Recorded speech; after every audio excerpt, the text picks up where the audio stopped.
Good morning students. कैसे हैं आप लोग। आज हम शुरू करेंगे एक्सेप्टेंस ऑफ डिपॉजिट, जो कि लास्ट लेक्चर में हमने कंप्लीट किया था। डिबेंचर्स का features and types of debentures, right.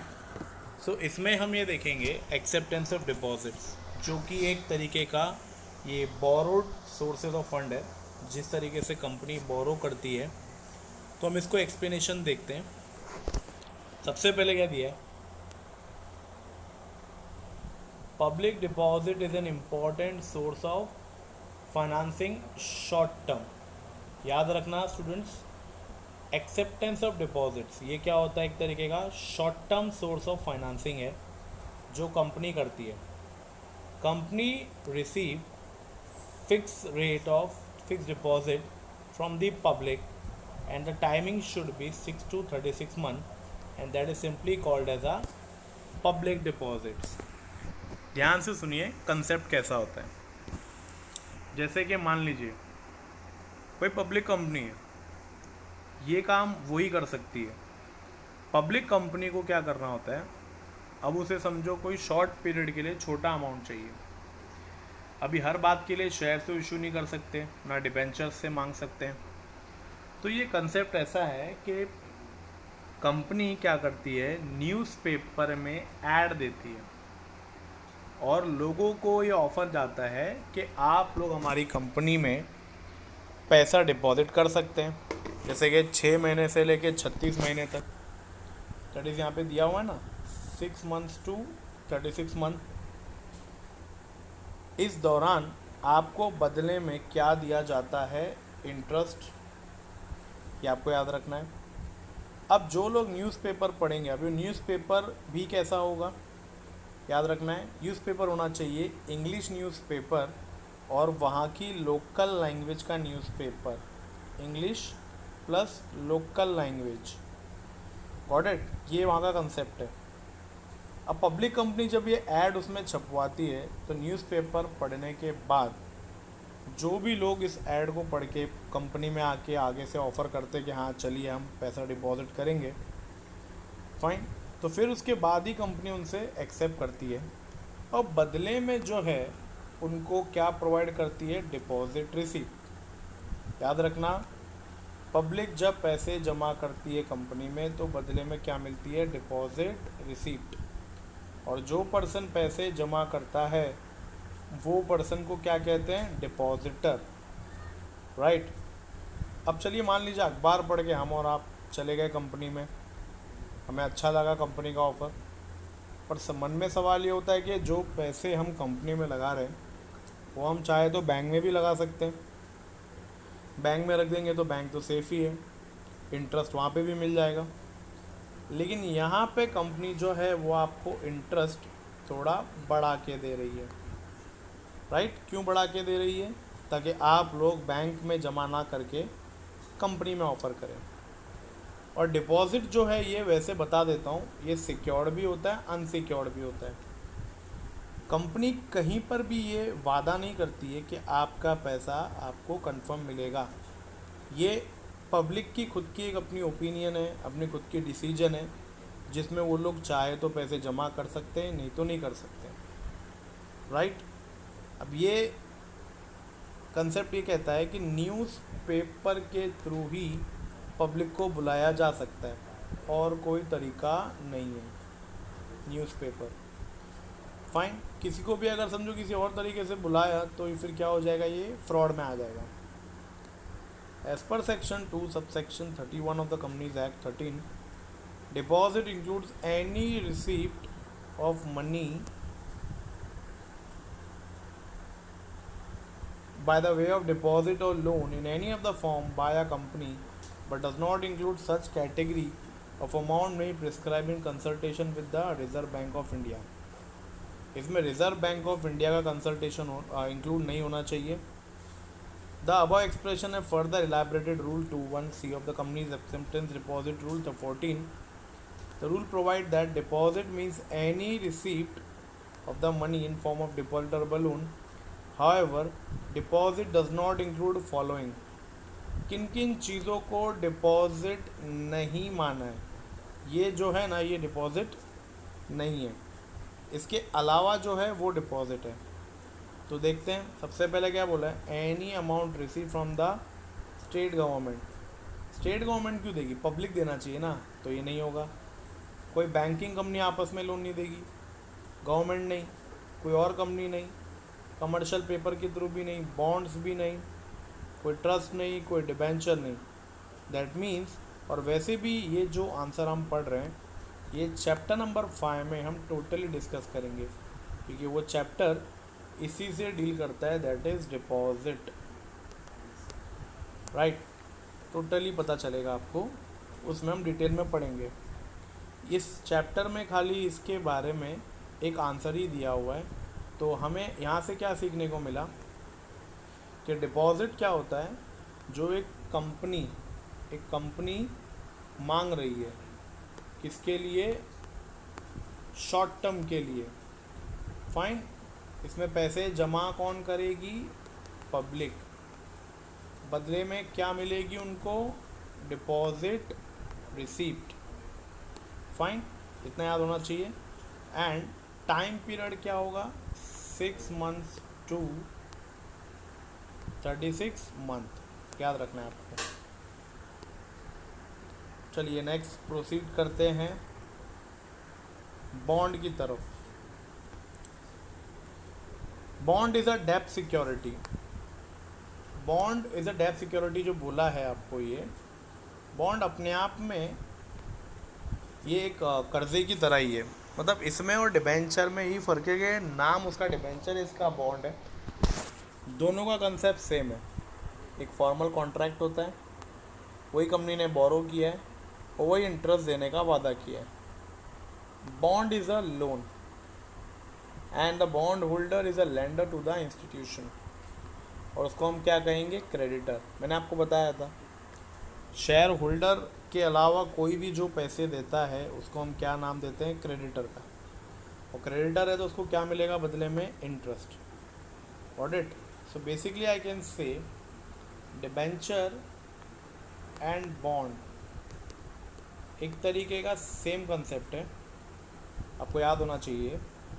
And जिस तरीके से बॉन्ड के पास एक मैच्योरिटी डेट है, उसी तरीके से डिबेंचर एंड बॉन्ड दोनों के पास डेट होती है।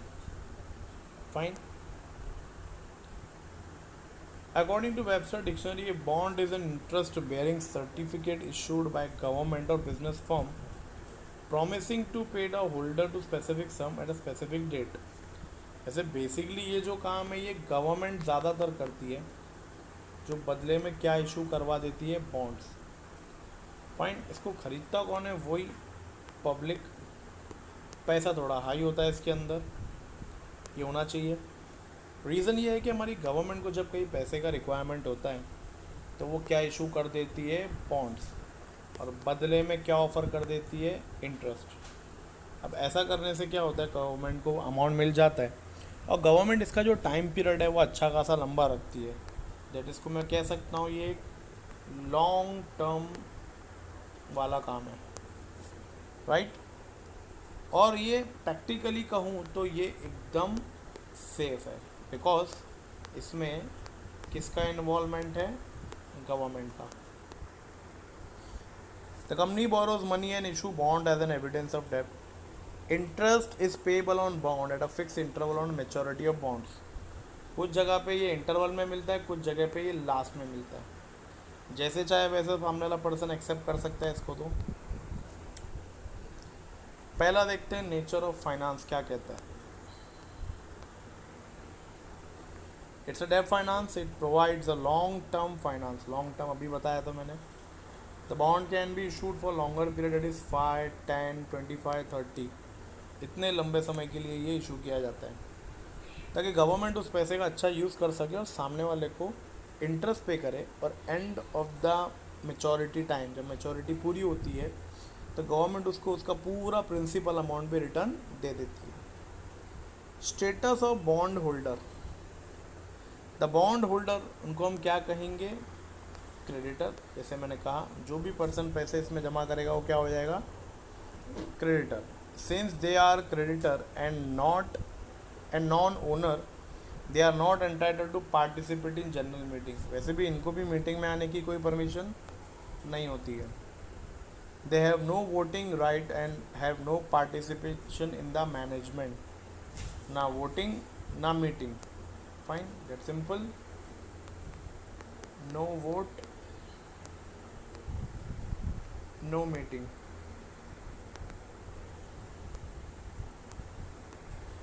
रिटर्न ऑन बॉन्ड्स, बदले में क्या मिलता है इनको, interest.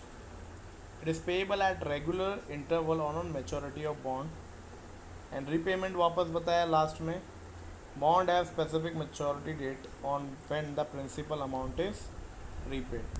So it is clearly state that कि बॉन्ड और डिबेंचर में ज़्यादा डिफरेंस नहीं है. हाँ, डिबेंचर में ये है कि वो ट्रस्टी को बीच में लेके आते हैं और यहाँ पे ट्रस्टी नहीं है. क्यों नहीं है, क्योंकि ये काम गवर्नमेंट का है. सो गवर्नमेंट के काम में ट्रस्टी का तो कोई काम ही नहीं होता, right. So basically we have completed 2 answers. First is our deposit and second we have completed it's our bond. Got it? आगे प्रोसीड करते हैं. ये ADR GDR जो कंसेप्ट है इसको हम लास्ट में करेंगे. फिलहाल हम आगे बढ़ते हैं. Go with the commercial bank. ये टॉपिक आपके लिए बहुत ही इम्पोर्टेंट भी और आसान इसलिए है, ये आपके OC में भी आपको पूछा गया है. फाइन. और हम इसमें बेसिकली बात करेंगे बैंक्स की. देखते हैं कमर्शियल बैंक्स क्या कहते हैं. कौन सी बैंक्स कमर्शियल बैंक होती है. तो जितनी भी बैंक हमारे इंडिया में है RBI को छोड़ के, वो सब बैंक क्या है, कमर्शियल बैंक है. इनका काम क्या है, बिजनेस चलाना, बिजनेस रन करना, राइट. अब जो भी बैंक बिजनेस रन करता है, बेसिकली हम आप जो भी बैंक देखते हैं रोड पर, ये सब बैंक क्या है, कमर्शियल बैंक ही है. There are number of sources of financing short and medium term business requirement. Among this commercial bank constitute the most predominant source. अभी देखो, पैसे तो पब्लिक दे देगी एक बार, बट क्या है, बैंक सबसे पहला सोर्स बनता है कि अगर बैंक से बात बन जाए तो लोगों से मांगना नहीं पड़ेगा. सो कमर्शियल बैंक जो है हमारे कंट्री की इकोनॉमी को बहुत ही ज़्यादा फ़ायदेमंद है. By introducing variety of deposit scheme tailored to individual depositors' need, mop up saving of people and make use of these savings to meet varied requirements of corporate enterprises. Commercial bank assist corporate enterprises by granting loan to company, subscribing share and debenture and underwriting. ये तीनों काम bank करती है. Loan तो आपको पता ही है, loan provide करना. सब्सक्राइबिंग शेयर एंड डिबेंचर को मैं कह सकता हूँ कि यस, जिस तरीके से लोग शेयर्स और डिबेंचर खरीदते हैं उसी तरीके से कंपनी भी क्या कर देती है, ये बैंक्स क्या कर सकती है, शेयर्स और डिबेंचर खरीद के रख लेती है. अब बदले में उनको भी तो इंटरेस्ट ही मिलेगा ना, और शेयर्स पे डिविडेंड मिलेगा. और कभी कभी तो बैंक को लगता है कि अगर उनके पास शेयर एंड डिबेंचर है तो वो एज एन एजेंट वो किसी और को बेच भी सकती है, राइट. वैसे कोई आसान सा काम है, पब्लिक तो आती है बैंक में, वो खरीद सकती है. Commercial bank also play an important role in providing short term finance. Short term finance भी वही प्रोवाइड करते हैं. They have become primary source of financing working capital of the business in India. Primary source of financing working capital are the bank credit and the trade credit. हमारे country में जो आज के time पे जो business चलते हैं उन सब का प्राइमरी नीड क्या है, ये दो, बैंक क्रेडिट और ट्रेड क्रेडिट. आगे देखते हैं.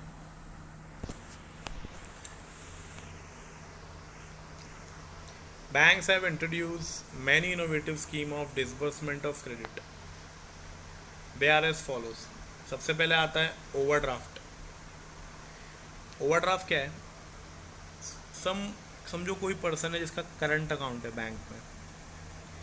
फाइन, बैंक में करंट अकाउंट है तो बैंक उसको ओवरड्राफ्ट फैसिलिटी दे सकती है. मतलब उसके अकाउंट में जितना भी है वो उससे ज़्यादा क्या कर सकता है, विड्रॉ कर सकता है।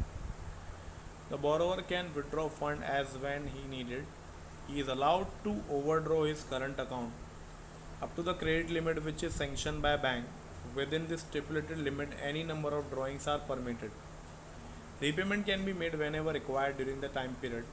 The interest is determined on the basis of actual amount withdrawn. Yes, bank इस बात पे क्या कर देती है, इंटरेस्ट चार्ज करेगी। बट यस, ओवरड्राफ्ट फैसिलिटी से क्या होता है, समझो मान लो किसी के अकाउंट में 50,000 है और उसने सामने वाले पर्सन को 1 लाख का चेक दे दिया। अब 50,000 कम है उसके पास, किसी भी तरीके से ऐड करने ही पड़ेंगे। अगर नहीं हुआ तो क्या हो जाएगा, उसका पेमेंट बाउंस हो जाएगा। तो वो पर्सन जाके बैंक से रिक्वेस्ट करता है कि I need a overdraft facility, so bank can provide that facility to that particular current account holder, right. So इससे क्या हो जाएगा, बड़ा आसान सा कंसेप्ट है जो बहुत ही समझ में आ जाएगा लोगों के। इससे क्या होता है, उसकी हेल्प हो जाती है और इंटरेस्ट उसको खाली देना होता है बदले में। ये कंसेप्ट है ओवरड्राफ्ट का। कैश क्रेडिट, कैश क्रेडिट क्या होता है, सेम एक प्रकार का लोन ही है, बट इसमें डिफरेंस ये होता है कि ओवरड्राफ्ट इसको मैं बोल सकता हूँ, the borrower can withdraw amount from this cash credit up to stipulated limit based on security margin. Cash credit is given against pledge और हाइपोथिकेशन ऑफ गुड्स और by providing alternative securities. Yes, अपने को खुद गिरवी रखने पड़ते हैं अपने कुछ गुड्स या अपने एसेट्स, तो बैंक उसके बदले में क्या करता है, हमें कैश क्रेडिट की फैसिलिटी देता है, हमें मीन्स करंट अकाउंट होल्डर को। Cash loans, under this the total amount of loan is credited by bank to the borrower account, interest is payable on actual balance outstanding. ये basically cash loans होता है।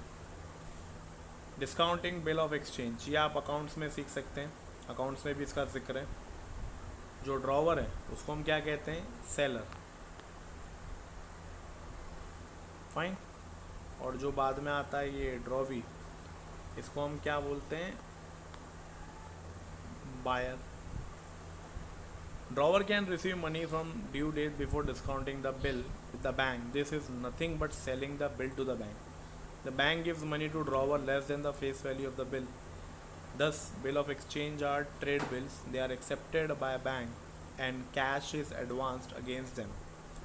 मान लो ऐसा है कि समझो कोई सेलर के पास एक बायर गया, उसने उससे उधार पे सामान खरीदा और उसने कहा कि पेमेंट मैं कर दूंगा, लेकिन फ़िलहाल पे करने को नहीं है, मैं कर दूंगा 2 महीने के बाद या 3 महीने के बाद। तो कन्फर्मेशन होने के बाद जो सेलर है वो क्या करेगा, बिल बनाएगा। अब पेमेंट तो की नहीं, तो 2 बिल बनाएगा, डुप्लीकेट बिल और ओरिजिनल बिल। डुप्लीकेट बिल क्या करेगा, सेलर को अपना ये बायर को दे देगा और सेलर अपने पास खुद रखेगा और उसे कहेगा ठीक है 3 महीने के बाद अपना पेमेंट दे के जाना और माल ले जा। अब प्रॉब्लम ये है कि उसने माल तो बेच दिया लेकिन उसके पास पैसे तो आए नहीं, उसको भी वर्किंग कैपिटल की प्रॉब्लम आ जाएगी। सो वो करेगा क्या, वो बिल लेके कहाँ पहुँचेगा, कहाँ पहुँचेगा, seller. Seller will go to bank. अब बैंक क्या करेगा, उस बिल को अपने पास रख लेगा। अब मान के चलिए बिल की कीमत है समझो 1 लाख रुपया, तो बैंक क्या करेगा, उसमें से माइनस कर लेगा 5,000 रुपये और 95,000 किसको दे देगा, सेलर को। अब इस केस में हुआ क्या, बैंक ने 5,000 कमाया डिस्काउंट करके, जो सेलर था उसको कितने मिल गए, 95,000, फाइन। ये इनडायरेक्टली क्या था, जो बैंक ने जो डिस्काउंट दिया वो क्या था, असल में इंटरेस्ट, राइट। तो इससे क्या पता चलता है कि इसमें तीनों का काम बन गया।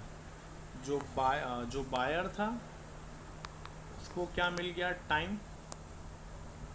जो सेलर था उसको मिल गए 95,000 और जो बैंक है उसको मिल गए 5,000 रुपये। अब बैंक क्या कहेगा, ठीक है अब 3 महीने के बाद आप आगे बचे कुछ जो 1 लाख है, आप जो 1 लाख का बिल है आप हमें दे दीजिएगा। तो इनडायरेक्टली बैंक को कितना रिसीव होगा, 1 लाख, राइट। तो बेसिकली इसकी एंट्री भी बनती है, bank account debit, discount account debit to bills receivable. What it. So basically इसी आंसर के साथ अब इसको एंड करते हैं आज के लिए। 3 आंसर हमने किए आज के दिन। एक्सेप्टिंग डिपॉजिट जो सिर्फ पब्लिक कंपनी का काम है, जो कि डिटेल हम चैप्टर नंबर 5 में करेंगे। फाइन। उसमें टाइम पीरियड याद रखना 6 मंथ्स टू 36 मंथ। उसमें बदले में क्या होता है, इंटरेस्ट। उसके बाद हमने कमर्शियल बैंक्स के बारे में देखा, एंड बिफोर दैट बॉन्ड्स के बारे में भी देखा। बॉन्ड्स जो कि बहुत ही शॉर्ट नोट में पूछता है, आप याद रख सकते हैं। डिबेंचर और बॉन्ड्स में ज़्यादा डिफरेंस नहीं है, दोनों का कंसेप्ट ऑलमोस्ट सेम है, बस इतना है कि डिबेंचर में ट्रस्टी बीच में है, right. So for that I am ending this video, and next video में हम आगे का प्रोसेस देखेंगे, आगे के आंसर्स को देखेंगे। अब ये आंसर्स बहुत ही इजी हैं, आप आराम से इसको सुनेंगे तो भी आपको आ जाएगा, आप पढ़ सकते हैं। फाइन। ये चैप्टर हमने ऑलमोस्ट अभी अपने एंडिंग पे आ गए हैं, ठीक है। इसके पीछे के क्वेश्चंस भी हम बाद में करेंगे discuss. Fine. So I am ending my video today, so listen this. So students, अभी जस्ट हमने अपना लेक्चर मैंने कंप्लीट किया आपके लिए। तो जो आंसर्स मैंने किए हैं आपके लिए, एक बार आप उसको प्रैक्टिकली वे में देख ले तो आपको याद हो जाएगा। सबसे पहले मैंने किया है बॉन्ड्स, ओके। फिर डिपॉजिट्स का भी करूँगा मैं आपके लिए और कमर्शियल बैंक का भी। बॉन्ड्स में बेसिकली देख लीजिए क्या होता है। बॉन्ड एक तरीके का बेसिकली सर्टिफिकेट ही होता है जो हमें प्रोवाइड कौन करता है, कंपनी और मोस्टली गवर्नमेंट, राइट। खरीदने वाले कौन होते हैं इसके लिए, पब्लिक। और इसकी जो प्राइस रेंज होती है बहुत ही हाई होती है, एक्सपेंसिव होता है ये। फाइन। बॉन्ड्स के बदले में क्या मिलता है, इंटरेस्ट, याद रखिएगा, इंटरेस्ट मिलता है। और इसको हम लॉन्ग टर्म फाइनेंस कह सकते हैं। लॉन्ग टर्म फाइनेंस जैसे कि 5 साल, 10, 15, 25 या 30 ईयर्स तक, इतना लंबा ये जाता है। एंड बॉन्ड्स में एक तरीके की सेफ्टी होती है कि चाहे कुछ भी हो, प्रॉफिट हो या लॉस हो, सामने वाले पर्सन को उसका इंटरेस्ट मिलेगा ही मिलेगा। और जब मैच्योरिटी डेट होगी तो उसको, सामने वाले को, उसका पूरा प्रिंसिपल अमाउंट भी रिटर्न मिलेगा, राइट। सो बॉन्ड से हम ये देखते हैं, और जो भी पर्सन बॉन्ड्स खरीदता है उसको हम क्या कहते हैं, creditor of the company. Bond वाले को no meeting and no voting rights, because आप इंटरेस्ट चार्ज कर रहे हो तो आपको ये 2 चीज़ें नहीं मिलेंगी। मैंने आपको बताया था ये 2 चीज़ें खाली किसको मिलती है, इक्विटी शेयर्स को मिलती है, ओके। नेक्स्ट जो कंसेप्ट था डिपॉजिट का, उसको देख लेते हैं। ये जो डिपॉजिट का जो काम है ये सिर्फ कौन कर सकती है, पब्लिक कंपनी। और किस तरीके से कर सकती है, न्यूज़पेपर के थ्रू। न्यूज़पेपर भी कैसा होगा, इंग्लिश न्यूज़पेपर और एक लोकल लैंग्वेज न्यूज़पेपर होगा, राइट। पब्लिक खुद आके इसमें क्या करेगी, इन्वेस्ट करेगी, राइट। और टाइम पीरियड बेसिक है 6 मंथ्स टू 36 मंथ। और साथ साथ में ये पब्लिक कंपनी इंटरेस्ट जो ऑफर करेगी वो 12.5% पर एनम होगा आरबीआई के अकॉर्डिंगली, बिकॉज इससे ज़्यादा वो ऑफर नहीं कर सकते, राइट। ये उस आंसर में दिया नहीं है बट आप लोग याद रख सकते हैं। फाइन। अगेन इसमें भी जो पैसे इन्वेस्ट करेगा उसको भी मैं क्या कहूँगा, क्रेडिटर। उनको भी बदले में क्या मिल रहा है, इंटरेस्ट। और इनको भी no meeting and no voting rights मिलेगी। इवन दो इनको बदले में क्या मिलता है, डिपॉजिट रिसीप्ट। और ये कौन से टाइप का है, शॉर्ट टर्म फाइनेंस, राइट। सो शॉर्टकट में आप इसको इस तरीके से याद रख सकते हैं और ये दो आंसर बहुत ही आसान है, आप नो उसको ओरली याद कर पाओगे, right. The next topic is commercial bank. Commercial bank जैसे मैंने बताया ये short term, medium term and long term तीनों टाइप का फाइनेंस करता है, जिसमें सबसे पहले आया ओवरड्राफ्ट, फाइन, इसके बाद था कैश लोन, फिर था कैश क्रेडिट एंड लास्ट में जो था bills of exchange, right. In topic को याद रखना है, ये आपके शॉर्ट नोट्स के लिए पूछा जाता है, बहुत ही आसान है। कमर्शियल बैंक हम किसको कहते हैं? जो भी बैंक बिजनेस करने के लिए मार्केट में बैठी है, that is a commercial bank. तो आज के ये 3 आंसर्स मैंने आपको बेसिकली ये नोट्स के जरिए बताए हैं, आप इसको अच्छे से एक बार देख लीजिएगा। बहुत ही आसान है, आपको जो मेरा लिखा हुआ है समझ में भी आ जाएगा, क्योंकि आपने अगर वीडियो सुना होगा तो आपको डेफिनेटली समझ में आएगा, ठीक है। सो अगले वीडियो में भी हम आपके अपने चैप्टर्स के बचे कुछ आंसर्स को कंप्लीट करेंगे एंड विल प्रोसीड फर्दर।